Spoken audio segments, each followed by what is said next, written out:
Can the Nuggets win the West if KD is traded there? What are the implications of Nikola Jokic playing in Eurobasket? Plus, we're going to deep dive into Bones Hyland, and is he ready for the role that's in front of him? It's a Wednesday Locked On Nuggets.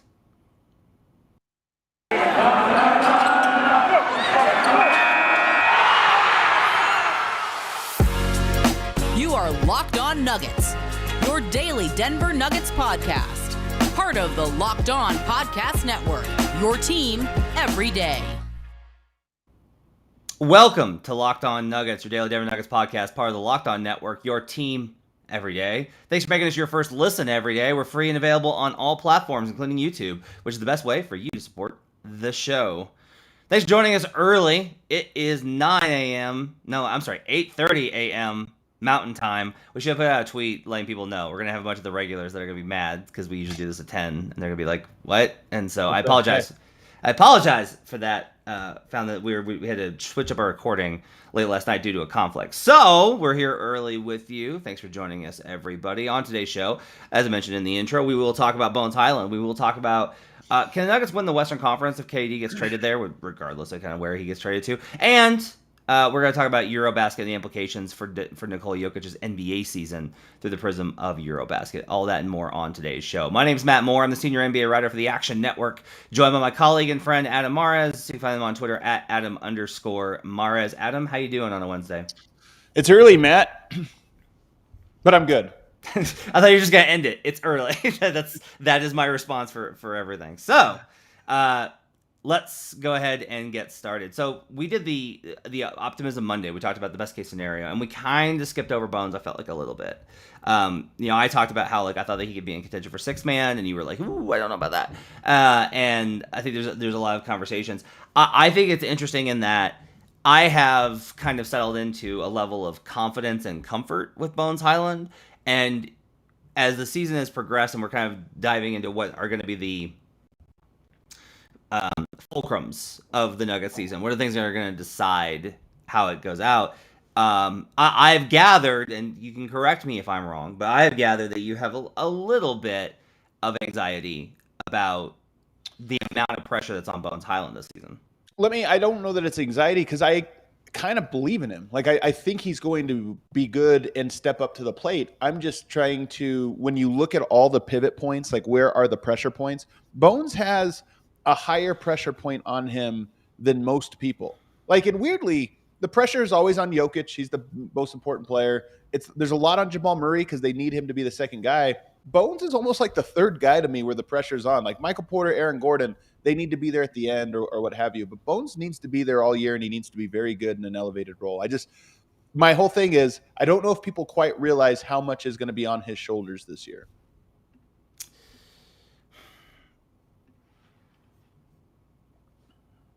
I guess here's my question. What is if he struggles, what does that look like to you?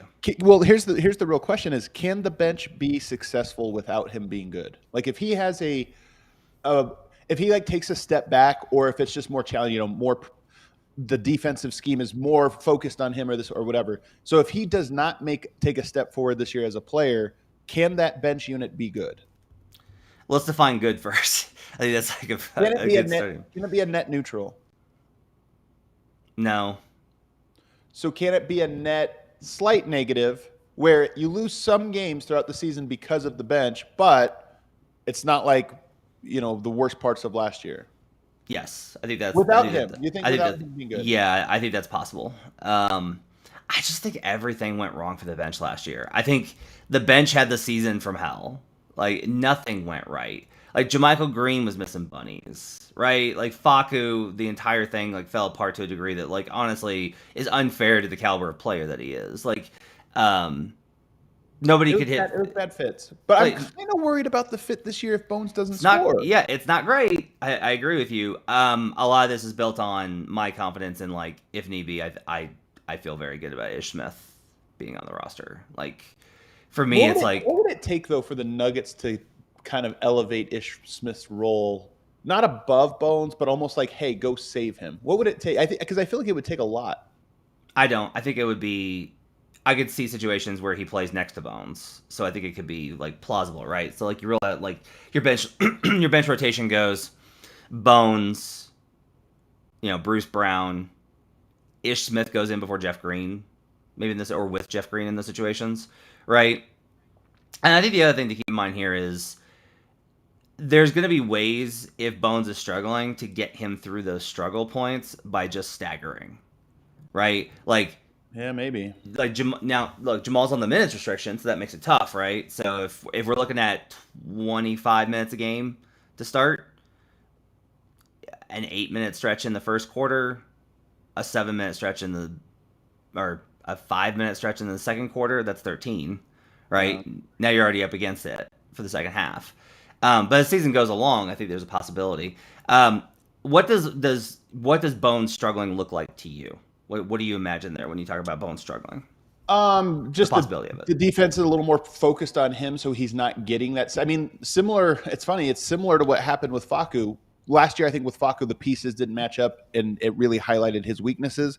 I think with Bones, it would maybe be just more like, hey, you're given these unproven pieces, Davon Reed, Christian Brown, Zeke Naji.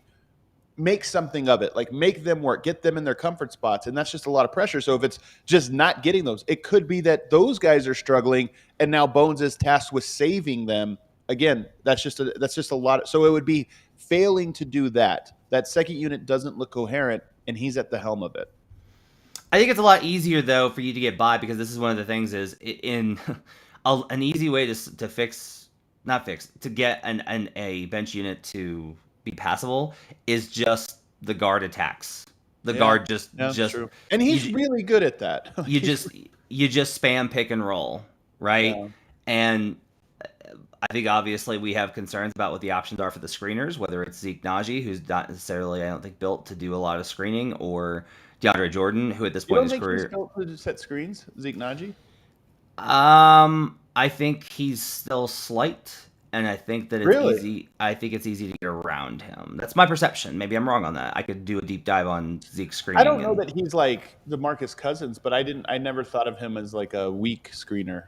I think it's less a matter of like how he approaches screens. I think he approaches screens well. I think it's just a matter of like his dimensions. He's just simply not, his circumference is not wide enough to present a counter for guards to get over the top, right? But I think also, like, look, this is why everyone spams pick and rolls in the NBA, is you can be really good getting over screens and still not be able to recover. And Bones is so fast, he can get into space. So as long as he can do those things, then it becomes like, okay, he would have to struggle with like making the bench unit good, and his shot would have to be off. Like both of those things would have to be off for it to be a struggle. And I think one of the things is Bones, how can I put this? Bones is good at improvisation. I'll say that, right? And that's odd because I think that Facu was really good at improvisation. I think that's something that but you got to be able to finish. Like the difference is Bones can finish. Yeah, or he's a threat. Right. So that's going to put pressure on them, and so his ability to counter kind of with those things. Bones has a wide enough skill set to where I feel confident that he's going to be able to even if it's struggling. Like it's just like, okay, it wasn't great, but it's they lost the second unit by 5, and they went from a 10-point lead to a 5-point lead, right? Like that's all that you're really looking for based off of last year is just. I want the record to reflect. There's this other. I'm talking about a scenario because you look at what could derail, and I think the more likely scenario is that Bones takes a big step forward this year. Like he got better throughout the course of the season, and he had some phenomenal games. I do think he's going to have to learn. Like defenses do adjust once they get a scouting report on a player, and okay, this is the guy. I think it's going to be very clear early on in the season that Bones is the head of the snake for that second unit. Not necessarily the best player, although I do think he's the best player on the bench. But more importantly, he's the one that if you stop them, all the other pieces kind of look around and don't know what to do. So I think the emphasis, I'm just saying, coaches are going to go into their game plan saying, we're going to stop Bones, and let's see if Davon Reed and Bruce Brown and Jeff Green and Zeke Naji and whoever else is on the court, if those guys can figure out what to do with it. Yeah. And that again, I think is where it's good to have Ish. I just need to reiterate this. I think it's really good to have Ish Smith around. I just think it's really good to be able to be like, Bones is going through kind of a rough stretch. It hasn't looked good lately. And then like Ish comes in and is just like, yep, I can run pick and roll and score 12, I can score 8 to 10 points, 8 to 12 points and just lift it up. So much of this is just, for me, is just about, I think the starters are going to be so good that it's really just about, can you get decency? And some of this is like, all right, let's say the starters have a bad stretch. They start off the game and they lose the first stint before the first sub by 5 points. Okay, they're -5 right off the bat. If the bench unit can come in and be like, yeah, we only lost that one by 3. You're down 8. All right, it's not great, but can the starters get an 8-point deficit corrected by the half? No problem. Right. Like, that's entirely doable because they're likely to be a +10 in that second stretch. Like, I'm not saying the Nuggets starters are going to be +40 in every game. They'll probably be like last year. They'll have 3 good stretches, 1 bad stretch. But the amount of talent is so high. And again, a lot of this is, okay, the pure bench unit was like a -3 or was like a -5. But Porter and with the bench, or Jamal and Porter came back in, and the bench and Porter unit pushed it back into like a 1-point lead. And real quick, I just want to say that I do think there's the scenario out there where Bones is actually significantly better. If you look at Jamal Murray's first year, comparable to Bones, 10 points, off the bench, whatever. His second year, Jamal started, doubled his output, really became a lot more comfortable. And there is a real scenario where Bones this year, and I don't think it's that crazy of a scenario. It's almost as likely as the scenario that he struggles in this meaningful way that I'm kind of saying is a doomsday scenario, is that he makes this big step and all of a sudden he's, the 4th or 5th best Nugget on the team, and he's carrying this unit. And we're talking about, who cares what those role players are? He's good enough to kind of run that one. So there's that scenario out there. The more likely thing is something in the middle. Yeah. He's like what he was at the end of last year, maybe a little bit elevated. But there is a chance that he's actually good enough just to make that unit all work in place. And he's like a 6th man of the year type candidate. Provided he's healthy, knock on wood. I think it's a very decent chance his footwork, his 3-point shot gets better. The biggest thing for me is just like one of the reasons I'm confident in him is the need just for him to sharpen things. It's footwork and timing and patience and like the little things. And he's always shown like a real willingness to learn those things. So I feel surprisingly confident in what I'm expecting of Bones next season. Let's take a break. We'll come back and we'll talk about Nikola Jokic is going to play in Eurobasket. What does that mean for his season with the Nuggets next season and the implications thereof? We'll talk about that when we come back on Locked On Nuggets. But first, I need to tell you about BetOnline. It's the fastest and easiest way to check in on all your betting needs. Find all your favorite sports and events at the #1 online source for odds, lines, and games. Find reviews and news for every league, including Major League Baseball, NFL, NBA, NHL, combat sports, and even golf. BetOnline continues to be the top online resource for all your sports wagering information. From live in-game betting, scores, and podcasts, they have you covered. Head to BetOnline today or use your mobile device to learn more about the action happening today. BetOnline, where the game starts. We'll be right back on Locked On Nuggets.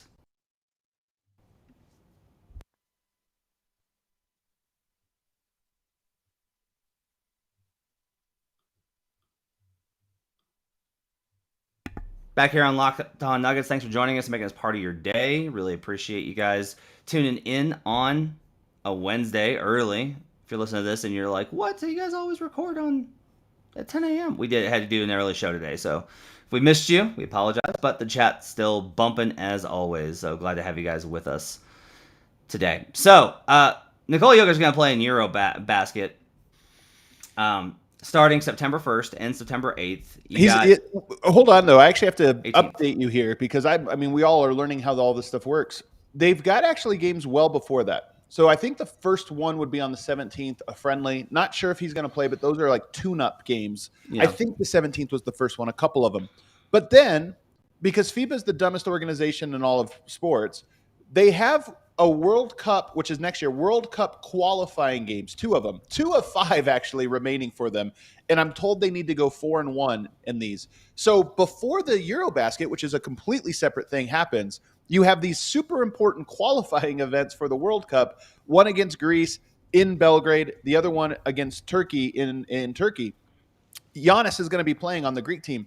So on the 25th and 28th, prior to the Eurobasket pool play, they actually have this other pre-qualifying tournament that they have to participate in that is like a must-win scenario. So you almost have to think of this as 2 separate events that he'll be participating in this summer, as well as some tune-ups to those events. It's a lot of basketball. It's only 2 games in the qualifiers. It's only those 2, but it's just weird that you usually like you go into pool play and you start to sharpen like players. You get a little bit better, and then you get into the tournament portion of these tournaments, and then you're serious. Somehow they have like a do or die games as the lead up to the pool play. It's just really weird. They have to peak and then go into pool play. To let you know the schedule on this, so first friendlies the 17th, and then the 25th. You said is when the friendlies are. No, they're not friendlies. Those are no. Sorry. The qualifying. Yep, the 25th and 28th. 25th and 28th. Eurobasket starts on September 1st and ends on September 18th. So if it goes all the way, if they play all the way to the end, they'll be in there till September 18th. Just for your heads up, training camp is going to start. Let's see, probably the 26th is when that's going to be. Is NBA training camp begins the 26th? Poor Jokic. And by the way, I think that the Serbian national team is reporting on like August 4th or 5th. So Jokic has about one more week left of his vacation before he starts basketball. That's kind of a big deal. Like and then as I mentioned, it's like you got playoff games, then you got pool play, and then you got more playoff games. So he just is going to have a bit of a weird up and down, intense. It's a little weird. It's noteworthy. So I'm not gonna comment on whether this is good or bad because that's not up to me. That's up to Jokic, right? Like it doesn't really matter like what my opinions of it are when it's like he wanted to play for his country. I respect that. I have appreciation for that. You can talk about the challenge it creates though. Yeah. So I mean, I would just tell you like I would be pretty concerned. My opinion, typically speaking, whenever guys go through these types of international competitions, whether it's the Olympics or anything else, is especially like if you have to get this running up so late where it's September 18th and then 8 days later is training camp, that is bad. Like even if Jokic misses in the entire training camp, you can sit him out. Fine. You got new pieces you need to integrate. I kind of think they will, by the way. They did this last year. I didn't love it. And you're right. There's getting Michael Porter and Murray on the court together is an important thing. So it's a little weird, but I expect that's what's going to happen. They're going to go to training camp and Jokic is not going to participate. Yeah. And that's not ideal for when you're trying to get off to the hot start that we've talked about. If you want like a recent example of how this can impact things, so Chris Middleton and Devin Booker played in the NBA Finals last July. They immediately they had like a week and then they went to the Olympics and played in the Olympics. Booker was fine last season because Booker is young and spry. Mid hurt himself he missed time in November, and it was significant. It's one of the reasons the Bucks didn't wind up getting the number 1 seed. And then obviously Mid wound up suffering a knee injury in the playoffs. Now, like I can't draw a direct line between playing in the Olympics and tearing an MCL 8 months later, 10 months later. Can't do it. What I will say is just that there's been proven that there is a consistent wear and tear, and there is like a higher increase in the chance of injury if you play in these tournaments. It just winds up, it's just more time. It's less recovery time. It's less time off. Like, honestly, and they can't do this again because of the fast start and how good the West is. But like the ideal situation, I would literally say is like, no. Like he plays through September 25th or September 18th, and then you don't you say Jokic is out until December. Just give him the entire month of October and November. Give him 2 months off just to recover and participate, because otherwise, it's just like he's going to wind up playing high level basketball from mid-August through hopefully June. That's a lot. It's a lot. That's a lot. It's a marathon. Even for him. He's an Ironman, but even for him, that's a lot. And like this could honestly wind up causing tension points depending on how Calvin Booth approaches his relationship with Michael Malone. When, Tim Connelly gave Malone what I would say is an appropriate amount of space. Like, I think coaches need to feel like they're not being interfered with. I think that's important. But Booth may wind up being like, you're sitting Jokic. Like, we can't, like, he's in the red. We can't do this. Like, he's got to sit for a while. And we've talked about how that's tough for Malone. Now, Malone's counter would be like, look, if Jokic tells me he needs to sit, no problem. I totally understand it. But that's the thing, is like Jokic is never going to say that. Like, Jokic will never.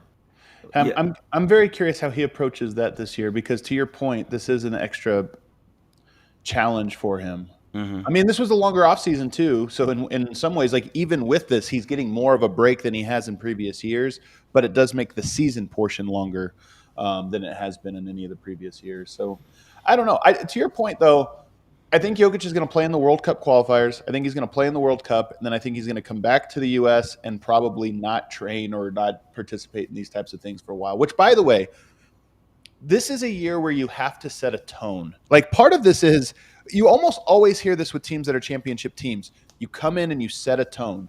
Like, hey, it's different this year. These last 2 years, we've known the score. We've known what we're up against. But this year, it's all the way or nothing. We're not in this. There's no token wins or whatever. This is a championship or bust season. How do you set that tone if it's like, but also, Yoke's not going to participate. He's not going to be here. Last year, I don't know if you saw that tweet. It was a while back where I put something out, and Matt Ryan, who was on the training camp roster, right? He was there trying to earn a two-way spot, and ultimately did. He was out there saying, Yoke's the hardest worker. He sets the tone every day. He goes harder than anyone. He's the first one in the gym. Like, it was such an inspiration when your best player is doing that. Everybody else falls in line. Well, what happens if this year the smart thing is for your best player not to do that? Yeah. Yeah. It's tough. And, like, look, Miroslav makes a pretty good point here, even if it's, obviously a little biased. Solution is to reduce the number of regular season games, not eliminating international competitions. Totally agree, but we're never going to get there. Like, I'm almost giving up on the idea just because the money is always going to be there. Totally agree. If we didn't have 82 games, Jokic could probably manage this a little bit easier, but it winds up being a pretty tough situation, I think. It'd be easier if FIBA didn't run, if this wasn't between the NBA and FIBA, if there was like some synergy there, if the NBA owned these side tournaments, the World the World Cup, the Olympics, Eurobasket, whatever. Yeah, Cuban made a big noise about that about a decade ago. He wanted to get them involved, and one of the reasons was because of this, is that he hated that Dirk would wind up having to play late into the summer and then immediately have to transition into camp. And so it's like, this doesn't work with our schedule at all. And so, like, trying to get that synergy hammered out, I think is one of the things that remains a difficult sell for everybody. It's even dumber than that. Like, this World Cup qualifiers, I said the Serbia needs to go like 4-1 or better to qualify over their final 5. 3 of those are going to be during, I believe, the NBA season. And it's not just the Nuggets, by the way. Like, all these teams are going to have to like have some games where they don't have the NBA part of their team. And that's how you qualify for the important tournaments when you will have the NBA part of your team. Like, it's really dumb.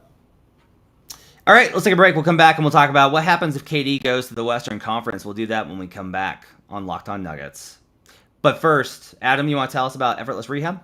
Of course I do. You guys know it was no accident for 23 years. Utah Jazz players had half the number of injuries as other players. Hall of Famers John Stockton, Karl Malone, late into their careers, old guys. Karl Malone, 39 years old, still averaging 20 points, playing 36 minutes per game, and played in 81 games. How did they do it? With a program and method called AMIT. It's also one that Bill Romanowski and Olympians like Peekaboo Street have used, and it's one that I personally can attest to. Why? Because Dr. Weisfeld over at Effortless Rehab allowed me to go through the program so I could see it for myself. What do? Reboot those muscles that get turned off when you have a traumatic injury, or maybe it's not even a traumatic injury, like a singular event. Maybe it's from sitting at a desk, hunching over for years and years, and all of a sudden you build up these tensions. Perhaps it's muscles that have been turned off. He has a program, that AMIT program, where he can turn those muscles back on, wake them up, and then you start to regain the muscle, regain the usage in those muscles. It can instantly relieve pain, restore range of motion, prevent future injuries, and help you regain performance that you thought was gone for good, which is exactly what happened in my left leg. I told you guys this the last time I gave you this ad read, but when I went into it, we did a series of tests of things I could and could not do. Can you go downstairs putting all the weight on my left leg? No. Could I do a one-legged squat? How deep could I go on that one-legged squat? Almost none at all. Went through about a 2-hour process with Dr. Weisfeld, and at the end of it, I could do a deep squat with my left leg just like I could on my right leg, something I had not done for 5 years. It's a great program. On top of that, of course, he is a Denver Nuggets diehard fan, a Locked On Nuggets. I'd call him a Locked On Nuggets diehard fan. He even likes you, Matt. Dr. Weisfeld, he has this great deal going on right now, just $35 for one area. If you go to effortlessrehab.com/appointments or call 303-300-3933. That's effortlessrehab.com/appointments or 303-300-3933. I've got to tell you about Built Bar because it's that time. It's time to talk about Built Bar. If you haven't tried Built Bar Puffs yet, you're depriving yourself of one of life's great joys. And guess what? There's a new flavor. Ready? Delicious, indulgent cookie dough covered in chocolate. That's right, Built has done it again. Let me introduce you to your new favorite, the cookie dough chunk puffs. Have a light and chewy texture, real cookie dough chunks, and of course, they're covered in 100% real chocolate. I love these ones. These ones are absolutely awesome. I'll be honest, like some of them, I will be like, not for me. But this one, 100% for me. All the joys of eating cookie dough without the hassle of making it. Plus, it's actually healthy for you. Cookie dough chunk puffs are only 160 calories, and they've got a whopping 15 grams of protein in them.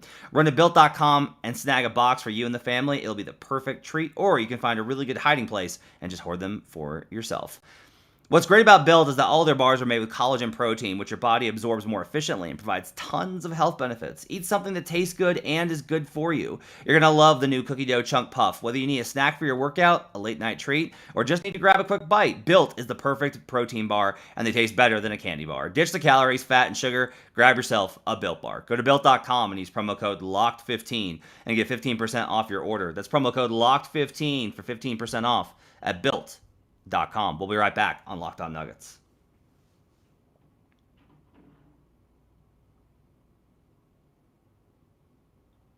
Back here on Locked On Nuggets, thanks for joining us and making us part of your day and your first listen each and every day. We're free and available on all platforms, including YouTube, where you can join all sorts of folks hopping in the chat here on a Wednesday. Adam, quick segment here. I just want to ask you this question. If Kevin Durant goes to the Western Conference, does that effectively close the window for the Nuggets to win the West? If he gets traded to the West? It depends on where he goes. Depends on what pieces he's traded for.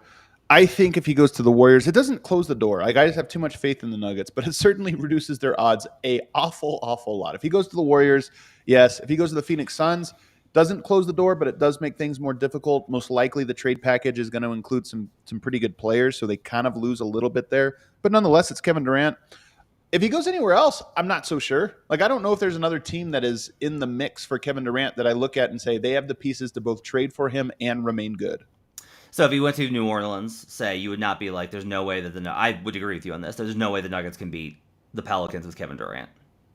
It would be such a unique team. Like, I mean, you're getting traded for Brandon Ingram and some other players. Like, you're going to lose a little depth and lose what is currently your second best player. Does he fit with Zion? Is Zion going to be healthy? Like, there's all those questions there. So does it make them title contenders? Absolutely. No questions asked. But I don't know if it closes the door on Denver's chances. Yeah, it's interesting. The Warriors, I think, are the only team that I would say that they absolutely cannot beat. I think they can beat the Suns still, just based off of Chris Paul's injury history, plus just like they would be losing Mikal Bridges, and that no matter what, they lose Cam Johnson. The depth gets really injured there. Like, they picked up some pretty good depth in the offseason, like Josh Okogie and guys like that, but there would still be enough of a downgrade that I think it does hurt them. There's no way you could trade for Mikal Bridges, Cam Johnson, and call it good. I know that there would be a lot of picks and stuff involved there, but I still feel like there would be another player that they'd have to – another depth piece. And I don't know what that looks like because KD doesn't want to go there if Chris Paul and Devin Booker aren't there. So, like, even if it's just you're talking about again, not the main pieces, but the Jay Crowders and just some of the other role play. Like, part of what made Phoenix so good is they have so many different guys that all can, they're just good for 48 minutes. If they're a team that's not that, again, they still are really, really good. They're still going to be tough to beat, but they'll have vulnerabilities. If it's the Warriors, I will just be like, well, okay, circling back around until I'll just be casually watching the NBA for another 2 years. We've already seen what they look like. They went up against some really good LeBron teams and still it wasn't even close. It wasn't even close. Just destroyed them. Don't think it happens. I think the most likely scenario is still the East. I just still think Toronto is a very high likelihood. The Pelicans are the interesting one of looking at, like, what does a Pelicans KD team look like? It was, Zion and KD. That's a lot of firepower with CJ. They would have size and athleticism and KD and all sorts of stuff. I think it's a fascinating kind of look at what that would be. It's a really fascinating idea, but I'm not necessarily sure it changes anything. I don't think him going to Memphis, I don't see it happening. And if it did, I don't think necessarily that I would say that they can't beat that team. Dallas, same deal. Trying to think of the other contenders really in the Western Conference. There's no chance of the Wolves after the Rudy Gobert trade. So like a lot of potential. I think no chance with the Wolves. Well, I'm sure that Conley would try and spin him. I guess if they were willing to part with Towns. You know who's from New Jersey? Who? I guess they're down in Brooklyn though. Karl-Anthony Towns. Yeah. I mean, Anthony Edwards, Rudy Gobert, and Kevin Durant. Yeah. Like that, but you know one of the problems is they don't have the picks anymore. Yeah, because they traded him all for Rudy. So Karl-Anthony Towns is probably worth more than that, especially like that would be a home. I mean, again, I don't think this is on the horizon. Nobody's talking about this, but you never know. Like Timberwolves get into Christmas, they get into January, and all of a sudden it's like, hey, this team's actually not any good. It's not working out. That is one thing. If you're Brooklyn, do you want 4 future firsts that might all be the 15th pick? Or do you want Karl-Anthony Towns, who just signed a max extension? You have him for 5 years. It's basically coming home, and he's a really good player. Like that's a good sell. That's a big sell to me. I think I'd rather have Towns, Ingram, or Barnes. I'd rather have Towns. Well, here's what's interesting. Towns is similar to Jokic in that mostly an offensive player. His defense is, I think worse than Jokic's by a pretty good margin. Ben Simmons is kind of a second best fit next to him, next to Giannis. Like part of why they got Gobert is like we need defense around him. We wish that could be at the power forward spot, but it's too hard to find that. Ben Simmons is an elite defender when healthy. Pairing those two guys together, to me, is like almost a best case scenario for how you can mitigate Towns' defensive deficiencies. Yeah, that's a great point. All right, let's go wrap it up for Locked On Nuggets. Thanks for joining us on Wednesday. We'll be back with you tomorrow with another episode. Thanks for joining us. We'll see you guys again then. Make sure to follow us on Twitter at Locked On Nuggets. You can follow Adam on Twitter at Adam_Mares, Mares. We'll see you guys again next time